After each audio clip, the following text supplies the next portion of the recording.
अस्सलाम वालेकुम। मेरा नाम मोहम्मद शुएब है और आप देख रहे हैं शेबी बिटकॉइन यूट्यूब चैनल। मैंने एक कोर्स लॉन्च किया है जिसका नाम मैंने रखा है बिगिनर टू एक्सपर्ट। यानी एक बिगिनर ट्रेडर जो क्रिप्टो मार्केट में आकर ट्रेड करना चाहता है, इन्वेस्टमेंट करना चाहता है, वो कैसे इन्वेस्टमेंट करे।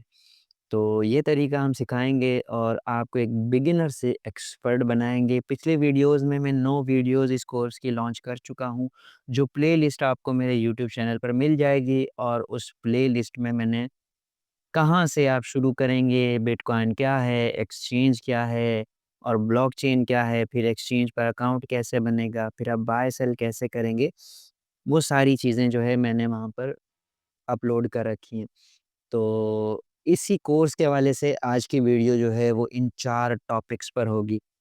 सबसे पहले कि लिक्विडिटी क्या होता है, ठीक है? फिर स्टॉप लॉस क्या होता है, स्टॉप लॉस हंट कैसे करते हैं, फॉल्स ब्रेकआउट क्या होते हैं और मैनिपुलेशन क्या होती है। तो इन सारी चीज़ों को डिस्कस करेंगे। सबसे पहले मैं आपको एक सिंपल वे में बता दूँ, उसके बाद हम चार्ट पर अप्लाई करके फिर मैं आपको बताऊँगा। तो लिक्विडिटी क्या होती है? लिक्विडिटी ऐसे होती है कि बिलफ़र्ज़ हमारे मोहल्ले में कोई दुकानदार है और दुकानदार ने कोई 4-5 बोरे चीनी के जो है वो अपने पास लाकर रखे हुए हैं कि मेरे पास जो है रेगुलर बेस्ड पर जो भी है कस्टमर आते हैं और चीनी जो है वो डिमांड करते हैं, तो मेरे पास लिक्विडिटी होनी चाहिए। तो चीनी जो है वो उसने लिक्विडिटी जमा कर रखी है, यानी आसानी से जो है कोई भी बंदा आकर खरीद सके, ठीक है? तो उसे लिक्विडिटी कहते हैं। और स्टॉप लॉस हंट की मैं अगर मिसाल दूँ तो स्टॉप लॉस हंट ट्रेडिंग में वो एक ऐसा स्पेसिफिक एरिया होता है कि बिलफ़र्ज़ आपको लग रहा है कि मार्केट ऊपर जा रही है, ठीक है? यहाँ से जैसे मार्केट जो है ऊपर, ऊपर, ऊपर जाती जा रही है, तो आपने एंट्री पॉइंट आपका ये वाला था, ठीक है? ये वाला आपका एंट्री पॉइंट था, तो आपने प्रीवियस जो लो था उससे नीचे स्टॉप लॉस रख दिया कि अब जो है मार्केट इस एरिया से ऊपर की तरफ जाएगी और यहाँ पर ये जो नीचे जाएगी तो ट्रेड जो है वो हमारा जो बुलिश ट्रेंड है वो इनवैलिड हो जाएगा और मेरी ट्रेड जो है वो फिर स्टॉप लॉस में क्लोज़ हो जाएगी और फिर मार्केट नीचे चली जाएगी। अब यहाँ पर मार्केट करती क्या है, यहाँ डाउन साइड पर आएगी, आपका स्टॉप लॉस लेगी, लंबी सी विक बनाएगी और उसके बाद बुलिश ट्रेंड दोबारा कंटिन्यू हो जाएगा। तो इसको स्टॉप लॉस हंट बोलते हैं कि जहाँ पर आपका स्टॉप लॉस होगा, मार्केट वहीं पर मूव करेगी, ठीक है?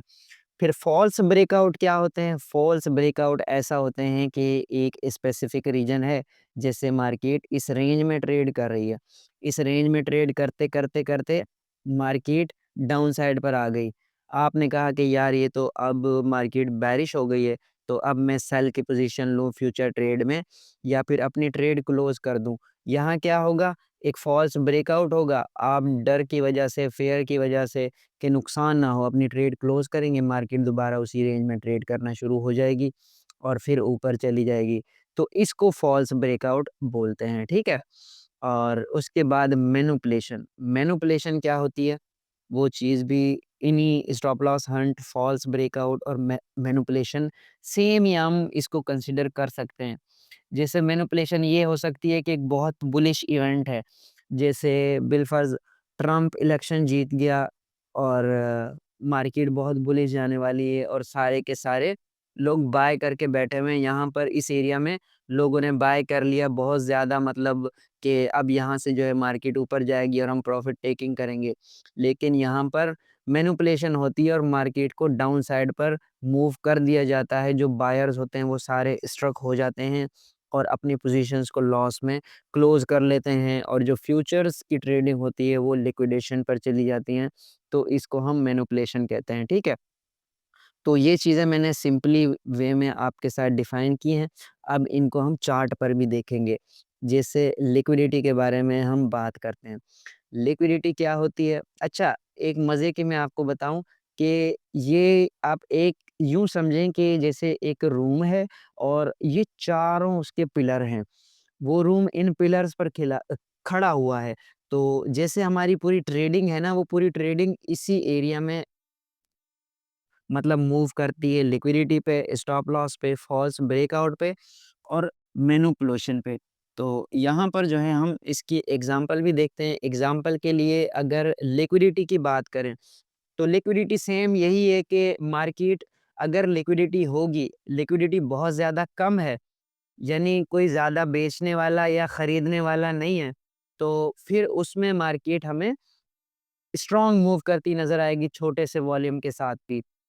यानी जैसे बिलफ़र्ज़ मैं अब दोबारा दुकानदार की मिसाल दूँगा कि दुकानदार के पास लेट्स सपोज़ 1 चीनी की बोरी है, ठीक है? और हमें 5 चीनी की बोरियाँ चाहिए, तो ऑटोमैटिकली उसके पास तो चीनी की बोरी नहीं है, फिर हम अगली दुकान पर जाएँगे, उसके पास लेट्स सपोज़ 2 चीनी की बोरियाँ पड़ी हुई हैं, ठीक है? उसके पास से हमें 2 मिल गई, वहाँ पर भी ख़त्म हो गई। फिर हम आगे जाएँगे, आगे भी ऑटोमैटिकली हमें 1 मिल गई, फिर आगे जाएँगे तो आगे चीनी हमें नहीं मिल रही। तो जब चीनी नहीं मिलेगी तो क्या होगा? चीनी नहीं मिलेगी तो चीनी महँगी हो जाएगी।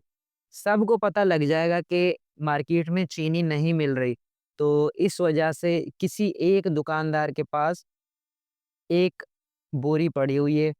देखें आपको रिक्वायर्ड थी कितनी 5, 4 आप ले चुके हैं, 5वीं आपको चाहिए और इस दुकानदार को पता लग गया है कि बाकी सब दुकानदार्स के पास चीनी ख़त्म है और सिर्फ़ एक मैं रह गया हूँ, जिसके पास लिक्विडिटी है। तो वो अपनी लिक्विडिटी को ऑटोमैटिकली अगर 5,000 की एक बोरी आ रही है चीनी की, तो वो ऑटोमैटिकली 7,000 8,000 की बेचने की कोशिश करेगा और इस वजह से यानी प्राइस ऊपर चली जाएगी।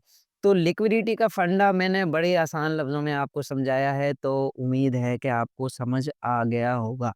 ठीक है? तो अब यहाँ पर भी हम जैसे एक मिसाल ले लेते हैं, यहाँ पर मैं चार्ट पर भी आपको समझाता हूँ कि किस तरह से लिक्विडिटी काम करती है। और इसमें ना पहले-पहले मैं सोचता था कि यार जब एक प्राइस है मतलब यहाँ पर एक कैंडल है, तो जब तक कोई खरीदता नहीं है ना, तब तक कोई बेच नहीं पाता और जब तक कोई बेचेगा नहीं तब तक कोई खरीद नहीं पाता। किसी भी शेयर्स को, कोई बिटकॉइन हो, कोई भी कॉइन हो। तो फिर मैं सोचता था कि जब बाइंग हो रही है इसीलिए सेलिंग हो रही है और सेलिंग हो रही है इसीलिए कोई बाय कर पा रहा है, तो फिर प्राइस ऊपर-नीचे क्यों जाती है? ये बहुत ही इम्पोर्टेंट चीज़ है जो मुझे काफ़ी ज़्यादा दिनों बाद समझ आई और बहुत ज़्यादा वीडियोज़ देखने के बाद समझ आई। ये चीज़ मैं आपको इसी एक वीडियो में और बिल्कुल एक सिंपल कोर्स में समझा रहा हूँ, ठीक है? यहाँ पर जैसे बिलफ़र्ज़ यहाँ पर इस जगह 10,000 बिटकॉइन बाय के लिए रखे हुए हैं, कोई एक स्पेसिफिक बंदा है, जो यहाँ पर इस एरिया में 10,000 बिटकॉइन बाय कर रहा है, ठीक है? लेकिन यहाँ पर 10,000 बिटकॉइन है ही नहीं, यहाँ पर 8,000 बिटकॉइन है, ठीक है? तो अब उसको क्या करना पड़ेगा? उसको देखना पड़ेगा और प्राइस का एरिया देखना पड़ेगा कि यार यहाँ पर जो है कोई सेल नहीं कर रहा, तो यहाँ पर देखेगा, यहाँ पर भी कोई सेल नहीं कर रहा।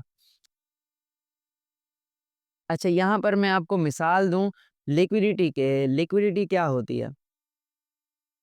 अच्छा, चार्ट पर भी मैं आपको मिसाल दे देता हूँ कि लिक्विडिटी क्या होती है। जैसे लेट्स सपोज़ ये एक एरिया था, ये एक एरिया यहाँ पर जो है ये वाला ज़ोन था। इस ज़ोन के बाद अरे यार! शिट। अच्छा, लिक्विडिटी को हम चार्ट पर भी एक्सप्लेन करेंगे। यहाँ पर देखें ये एक चार्ट है, यहाँ पर एक लंबी सी विक नज़र आ रही है। तो बिलफ़र्ज़ ये वाला एक स्पेसिफ़िक ज़ोन था। यहाँ पर एक बंदे को खरीदने हैं।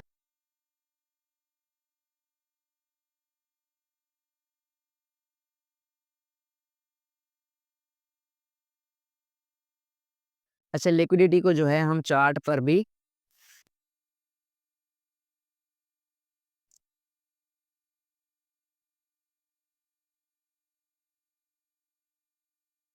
अच्छा, लिक्विडिटी को सबसे पहले हम चार्ट पर डिफाइन करते हैं। लेट्स सपोज़ ये एक स्पेसिफिक ज़ोन है, ठीक है? सपोर्ट ज़ोन है और यहाँ पर जो है किसी को कोई बंदा है जो बेचना चाहता है, यहाँ पर 10,000 बिटकॉइन बेचना चाहता है, लेकिन यहाँ पर खरीदार उसे नहीं मिल रहा है, यहाँ पर सिर्फ़ 8,000 बिटकॉइन उसको मिलते हैं, मतलब कोई खरीद रहा है उससे 2,000 बिटकॉइन उसके फिर भी रह जाएँगे। वो लगाता है मार्केट ऑर्डर। तो जब मार्केट ऑर्डर लगाएगा ना वो, तो जहाँ पर सेल ऑर्डर किसी ने लगा रखा है तो वहाँ पर बिक जाएगा। तो यहाँ पर देखें प्राइस इतना ज़्यादा इसलिए नीचे आई क्योंकि उस बंदे ने अपना ऑर्डर जो है वो हिट करवाना था और मार्केट की जो प्राइस है करंट प्राइस, उस पे उसने बेचना था, उसे ऊपर बायर नहीं मिला। 8,000 बिटकॉइन तो ऊपर बिक गए, लेकिन 2,000 रह गए तो वो 2,000 बिके हैं उसके यहाँ पर आकर। यहाँ पर उसने बेचे और बेचने के बाद मार्केट की प्राइस दोबारा ऊपर चली गई क्योंकि यहाँ पर बहुत सारे बाइंग ऑर्डर थे। जैसे उसने तो सेल करना था, मार्केट प्राइस पे सेल किया, लेकिन उसके साथ-साथ और भी काफ़ी ज़्यादा बाइंग ऑर्डर थे, तो प्राइस सडनली ऊपर चली गई। सही है। ये तो हो गई डाउन साइड की लिक्विडिटी कैसे हिट होती है और प्राइस नीचे क्यों आती है। अब ऊपर की बात करते हैं। एक बंदा है और उसने यहाँ पर जो है सोचा कि अब मैं यहाँ पर बिटकॉइन खरीदने वाला हूँ। उस बंदे ने यहाँ पर बिटकॉइन खरीदे। 10,000 बिटकॉइन खरीदे, लेट्स सपोज़ यहाँ पर वो 10,000 बिटकॉइन मार्केट प्राइस पर उसने खरीदे। तो मार्केट प्राइस पर यहाँ पर उसके 8,000 बिटकॉइन तो उसने खरीद लिए, यहाँ पर बेचने वाला मौजूद था। लेकिन जो मज़ीद बिटकॉइन 2,000 बिटकॉइन उसने खरीदने थे, वो यहाँ पर उसको मिले क्योंकि इससे नीचे कोई बायर मतलब कोई सेलर ही नहीं था जो उसे बेचता बिटकॉइन, तो इसलिए प्राइस ऊपर गई और उसके साथ-साथ और ज़्यादा यहाँ पर सेलर्स मौजूद थे, तो उन्होंने और ज़्यादा सेल किया बीटीसी को और प्राइस दोबारा से उसी रेंज में आ गई। ठीक है? ये बिल्कुल सिंपल सा कॉन्सेप्ट है और आपको समझ आ गया होगा। अगर आपको नहीं समझ आया तो आप दोबारा से वीडियो को कंटिन्यू कर सकते हैं दोबारा से पीछे करके, ठीक है? अब आते हैं स्टॉप लॉस हंट की तरफ, कि स्टॉप लॉस हंट कैसे होता है? तो लेट्स सपोज़ यहाँ पर जो है एक आइडिया होता है ट्रेडर्स का कि जो लास्ट विक फिशिंग होती है उससे नीचे उनका स्टॉप लॉस होता है। लेट्स सपोज़ मैं यहाँ पर जो है इस एरिया में ट्रेड ले रहा हूँ, ठीक है? तो ये वाली जो कैंडल है ना ये, इससे नीचे मैं स्टॉप लॉस रखूँगा क्योंकि ये एक लिक्विडिटी ज़ोन था जहाँ से लिक्विडिटी ली मार्केट ने और उसके बाद ऊपर चली गई। अच्छा, अब एक मज़े की चीज़ मैं आपको बताऊँ कि ये जो लंबी सी विक है इसी को हम इन चारों चीज़ों में ले जा सकते हैं और चारों चीज़ें इससे डिफ़ाइन हो सकती हैं, ठीक है? यहाँ पर देखें अब जो एक्सचेंजेस होते हैं उनको पता होता है कि हमारे स्टॉप लॉस कहाँ है और बाइंग ऑर्डर और सेल ऑर्डर कहाँ है। अब यहाँ इससे नीचे हमने स्टॉप लॉस लगा दिया, ठीक है? और हमारी ट्रेड ऊपर जा रही है, हमें पता है कि यार मार्केट तो ऊपर जा रही है, बुलिश है और इस जगह तो नीचे आएगी नहीं, तो हम बिल्कुल ईज़ी बैठ के ट्रेड कर रहे हैं। उसके बाद क्या होगा कि अब एक्सचेंज को पता है कि इस बंदे का स्टॉप लॉस यहाँ है और मैं अगर इतने बिटकॉइन का ऑर्डर लगाऊँगा इस जगह पर, तो मेरे ऑर्डर्स कौन से एरिया में जाकर फिल होंगे, तो इस बंदे का स्टॉप लॉस हिट हो जाएगा। समझ आ रही है आपको बात? कि यहाँ पर आपने स्टॉप लॉस लगाया और एक्सचेंज के पास आपके स्टॉप लॉस का भी उसको पता है और उसके पास जो एक्सचेंज पे बाइनेंस की मिसाल ले लेते हैं, उसके पास ये भी है कि कहाँ पर बाइंग ऑर्डर्स लगे हुए हैं बिटकॉइन के और कितने बिटकॉइन वो बाय करे इस एरिया से कि विक नीचे तक जाए और फिर वहाँ से रिकवर कर जाए। तो वो ऐसा ही करता है, उतने जो है बिटकॉइन वो बाय करता है और प्राइस नीचे जाती है, आपका स्टॉप लॉस हिट होता है और आपके साथ बहुत सारे लोग होते हैं, जिनका स्टॉप लॉस यहाँ पर होगा और उसके बाद प्राइस दोबारा रिकवर कर जाती है। ठीक है? सेम यही चीज़ जो है दोबारा मतलब ऐसे ही होती रहती है बार-बार और लोग जो है मार्केट में मैनिपुलेट होते रहते हैं। अब यही चीज़ ऊपर होती है कि लेट्स सपोज़ ऊपर जो है मैं सेल कर रहा हूँ मार्केट में, तो प्रीवियस मैंने विक ढूँढी सबसे टॉप विक ये वाली है, तो इससे ऊपर मैंने स्टॉप लॉस रख दिया और मार्केट को यहाँ पर मैंने शॉर्ट कर दिया कि मार्केट रेजिस्टेंस पर है क्योंकि ये देखें ये एक रेजिस्टेंस एरिया है जहाँ से प्राइस बार-बार रिजेक्ट हो रही है। तो मैंने मार्केट को इस जगह से शॉर्ट कर दिया कि अब जो है मैं प्रॉफ़िट कमाऊँगा और लास्ट वीक ये है तो इससे ऊपर तो मार्केट जाएगी नहीं, तो मुझे प्रॉफ़िट होगा। तो एक्सचेंज क्या करता है, यहाँ पर वो चेक करता है कि स्टॉप लॉस मैक्सिमम किस जगह पर है। उसको पता चल जाएगा क्योंकि बाइनेंस पर जो है सारा डेटा होता है, तो उनको पता लगेगा यहाँ पर बहुत ज़्यादा स्टॉप लॉस हैं। और फिर वो सेल ऑर्डर्स कैलकुलेट करेंगे कि सेल ऑर्डर्स कहाँ पर लगे हुए हैं और यहाँ पर कितनी अमाउंट हम बाइंग करें कि प्राइस ऊपर तक यहाँ तक जाए और स्टॉप लॉस हिट हों और उसके बाद हम पोजीशंस दोबारा क्लोज कर दें। फिर उसके बाद क्या होता है, सेम वही चीज़ होती है, आपका स्टॉप लॉस हंट होता है, आपको मार्केट से एग्ज़िट किया जाता है और उसके बाद मार्केट नीचे चली जाती है। ठीक है? तो ये चीज़ आपको समझ आई होगी और यहाँ पर सेम देखें यही चीज़ें दोबारा से अप्लाई की गई हैं। यहाँ पर भी यही चीज़ अप्लाई हुई है। अगर आप विक फिशिंग क्यों होती है इस चीज़ को आपने क्लियरली अंडरस्टैंड कर लिया ना, तो आपकी आधी ट्रेडिंग तो समझो आपने सीख ली है। तो उम्मीद है कि ये कॉन्सेप्ट समझ आ गया होगा और मुझे बहुत ज़्यादा मज़ा आ रहा है इस चीज़ को बताने में और इस चीज़ को खुद भी मैं अंडरस्टैंड कर रहा हूँ। अगर आपको लग रहा है कि थोड़ा-सा भी मुश्किल है और आपको नहीं समझ आ रहा, तो मैं एक और वीडियो इस पे मज़ीद आसान अल्फ़ाज़ों के साथ बना सकता हूँ, ठीक है? अच्छा जी, अब फ़ॉल्स ब्रेकआउट के बारे में बात करते हैं कि फ़ॉल्स ब्रेकआउट क्या होते हैं और फ़ॉल्स ब्रेकआउट किस तरह काम करते हैं, ठीक है? अब फ़ॉल्स ब्रेकआउट के बारे में बात करें तो लास्ट टाइम इस जगह मार्केट में ये चीज़ बहुत ज़्यादा एक मज़ेदार हुई थी। यहाँ पर एक तो बिटकॉइन ने बहुत ज़्यादा अरसे तक कंसोलिडेशन की थी। ये पूरी रेंज कंसोलिडेशन की थी, यहाँ से लेकर यहाँ तक, ठीक है? अब इसमें होता क्या है, इसमें फ़ॉल्स ब्रेकआउट किस तरह हम आइडेंटिफ़ाई करेंगे और किस तरह से हम इनको देख सकते हैं, वो सारी चीज़ें मैं आपके साथ डिस्कस करूँगा। तो यहाँ पर देखें, मार्केट ने एक अपसाइड पर टॉप बना दिया और फिर यहाँ पर मार्केट क्रैश की अच्छी खासी और यहाँ पर डाउन साइड पर आ गई। फिर दोबारा एक टॉप बनाया, फिर टॉप बनाया, फिर यहाँ अब यानी है कि ये रेंज बनने लग गई। इस रेंज को मज़ीद मैं क्लियर आपके साथ अगर करूँ तो ये रेंज यहाँ तक बनती है, ठीक है? एक रेंज बनने लग गई और इस रेंज में फिर ट्रेडर्स क्या करते हैं, डाउन साइड पर सपोर्ट पर आती है तो बाय करते हैं, ऊपर जाती है तो सेल करती है। अब इसमें एक्सचेंज का रोल कब अदा होगा? फ़ॉल्स ब्रेकआउट कब आएँगे? फ़ॉल्स ब्रेकआउट तब आएँगे जब लिक्विडिटी होगी। डाउन साइड पर बहुत ज़्यादा स्टॉप लॉस होंगे या ऊपर की तरफ बहुत ज़्यादा स्टॉप लॉस होंगे। मार्केट कभी भी आपकी फ़ेवर में मूव नहीं करती। बिलफ़र्ज़ जैसे आपने एक स्पेसिफ़िक एरिया है वहाँ पर बाइंग की और मार्केट ऊपर चली गई वहाँ से और आपको प्रॉफ़िट दे दिया। तो शायद आप ये सोचें कि यार ये तो मज़ा आ गया, मार्केट मेरी फ़ेवर में गई है। लेकिन इसका मतलब आप ये कंसीडर कर सकते हैं कि एक डाउन साइड पर है, आधे लोग कह रहे हैं कि यहाँ से ऊपर जाएगा और आधे लोग कह रहे हैं यहाँ से नीचे जाएगा। तो जिस जगह पर बहुत ज़्यादा ऑर्डर्स होते हैं, मार्केट उन लोगों को मैनिपुलेट करती है, जहाँ कम ऑर्डर होते हैं, वो लोग दुरुस्त साबित होते हैं। तो यहाँ पर फिर क्या हुआ देखें, इस जगह मैं थोड़ा क्लियर कर लूँ ताकि आपको मज़ीद समझ आए। यहाँ पर इस जगह देखें, ये फ़ॉल्स ब्रेकआउट हुआ, स्टॉप लॉस मार्केट ने लिए, ऊपर की तरफ गई, लोग समझे ब्रेकआउट होने वाला है, तो लोगों ने यहाँ पर बाइंग भी की और नीचे स्टॉप लॉस लगाए। इस लाइन से नीचे स्टॉप लॉस लगाए होंगे, यहाँ पर बाइंग की उन्होंने पोज़ीशंस ओपन की होंगी, उनके स्टॉप लॉस हिट हो गए, ठीक है? फिर यहाँ पर क्या हुआ, कुछ लोगों ने ये सोचा कि ब्रेकडाउन हो रहा है और मार्केट ने इस अपनी सपोर्ट को ब्रेक कर दिया है और अब मार्केट ऊपर जाएगी।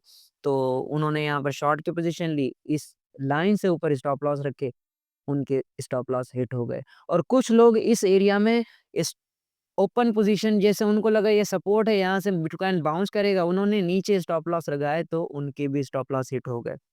फिर यहाँ पर सेम वही सिचुएशन दोबारा से रिपीट हुई।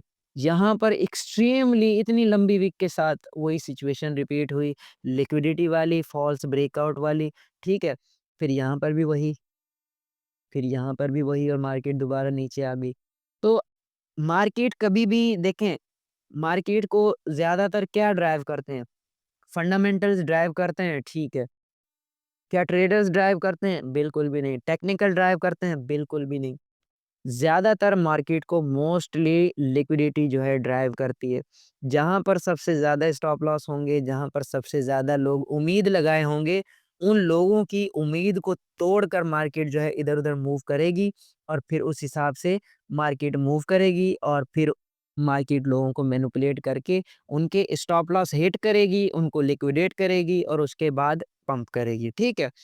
अब आ जाते हैं मैनिपुलेशन पे। जैसे कि वीडियो के स्टार्ट में मैंने आपको बताया था कि manipulation, false breakout, stop loss hunt और लिक्विडिटी, यूँ समझिए कि एक ही कमरे की 4 दीवारें हैं। इन्हीं के ऊपर ट्रेडिंग और इन्वेस्टमेंट जो है वो खड़ी हुई है। अगर ये चीज़ें ना हो तो शायद इन्वेस्टमेंट भी ना हो। तो मैनिपुलेशन, अब यहाँ पर सेम यही चीज़ आ जाती है। जैसे मैंने आपको बताया कि बिलफ़र्ज़ एक बहुत ज़्यादा अच्छी न्यूज़ है। जैसे हमारे पास ईटीएफ की न्यूज़ आई थी कि ईटीएफ जो है लॉन्च होने वाला है, और बहुत ज़्यादा ईटीएफ की खबरें थी हमारे पास, और जहाँ तक मुझे मुझे अंदाज़ा है यहाँ पर जो है ईटीएफ लॉन्च हुआ था। ठीक है? ईटीएफ लॉन्च हुआ, या मेरे ख़्याल में जनवरी में ईटीएफ लॉन्च हुआ था, और यहाँ पर लॉन्च होने के बाद इतना ऊपर गया। अब यहाँ पर बहुत ज़्यादा लोग बुलिश थे कि अब तो बिटकॉइन पता नहीं कहाँ चला जाएगा, $2 लाख पे जाएगा, 2.5 लाख पे जाएगा। लेकिन अगर आप यहाँ चेक करें तो कितना ज़्यादा लोगों को फ्रस्ट्रेट किया गया इस जगह, यहाँ से लेकर इस जगह तक। 246 दिन बिटकॉइन ने कंसोलिडेशन की और अपने उसी ज़ोन में ट्रेड होता रहा, और लोगों को बहुत ज़्यादा फ्रस्ट्रेट किया, और मैनिपुलेशन की इतनी ज़्यादा लंबी-लंबी विक फिशिंग आपको यहाँ पर नज़र आ रही है। मैनिपुलेशन का मेन मकसद ये होता है कि जैसे एक तो स्टॉप लॉस हंट भी मैनिपुलेशन कहलाता है, फॉल्स ब्रेकआउट भी मैनिपुलेशन कहलाता है। और जो मैनिपुलेशन है वो ऐसा है कि जैसे एक इवेंट है, और वो बहुत बुलिश है मार्केट के लिए। जैसे इंटरेस्ट रेट कई बार हमारे पास कम होते हैं, अमेरिका में फेडरल रिज़र्व जो है वो इंटरेस्ट रेट कम करता है, तो उस पर फिर क्या होना चाहिए?